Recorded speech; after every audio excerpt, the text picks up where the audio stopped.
Naam, assalamu alaikum warahmatullahi wabarakatuhu. Alhamdulillah, ndugu zangu, habari zenu, habari za muda huu. Mimi namshukuru Allah subhana wa ta'ala, alhamdulillah, kiafya niko salama. Insha Allah leo tutakuja kufundishana dawa ya kutibu tatizo la gesi. Mtu ambaye ana changamoto ya gesi, insha Allah nisikilize kwa makini na fanyia kazi haya ambayo nitakayekwambia. Naamini kwa uwezo wake Allah subhanahu wa ta'ala tatizo hilo insha Allah litaenda kwisha.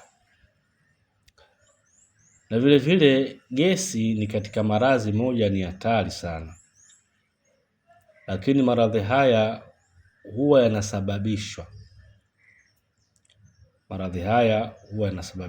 lakini maradhi haya vile vile yanaleta athari kubwa katika mwili. Kwanza, mwenye gesi huwa asilimia kubwa hapati choo vizuri, na choo chake huwa kigumu kwa sababu mmeng'enyo wake wa chakula unakuwa hauko sawa,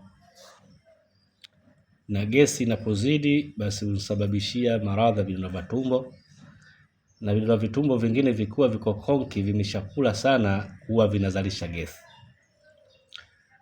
Sasa kama wewe gesi yako haingeni na vidonda vya tumbo, dawa hii tumia.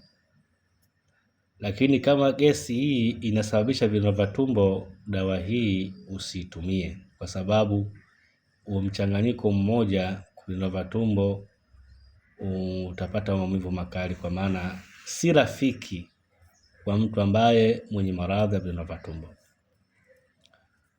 Sasa dawa yako namna kutengeneza: nunua sukari mawe. Nunua sukari mawe wastani wa robo kilo. Nunua sukari mawe robo kilo. Nunua tangawizi ya unga robo kilo. Nunua tangawizi ya unga robo kilo. Baada ya hapo, changanya pamoja sukari mawe na tangawizi ya unga. Unaposema sukari mawe, usije katika maduka ya mangi bwana nipe sukari. Hapana, sukari mawe ni sukari nyeupe, alafu ina mawe, yaani yenyewe ni mawe na mawe yake ni makubwa kidogo.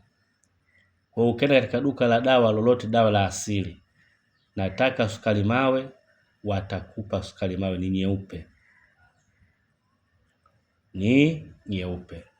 Kwa hiyo utachanganya mchanganyiko wako huo wa sukari mawe na tangawizi, utasaga pamoja tena. Kama utakuwa na mashine ya kusagia inakuwa bora zaidi, uisage mwenyewe tena, kwa sababu inakuwa ni ndogo, uweze kupeleka mashine makubwa kusagia madawa, utopata kitu, itapotea juu kwa juu. Kwa hiyo muhimu uwe na mashine yako mwenyewe, au kama ni kinu basi katika kinu, au kama ni blender, zile ziko blender za kisasa ambazo zinasaga vitu vikavu, ingiza ndani yake, saga, upate unga uliokuwa laini kabisa. Baada ya hapo utauchunga au utauchekecha, utatoa ile makapi ya tangawizi, utabaki unga uliokuwa laini. Sasa baada ya kufanya zoezi hilo sasa limeshakamilika,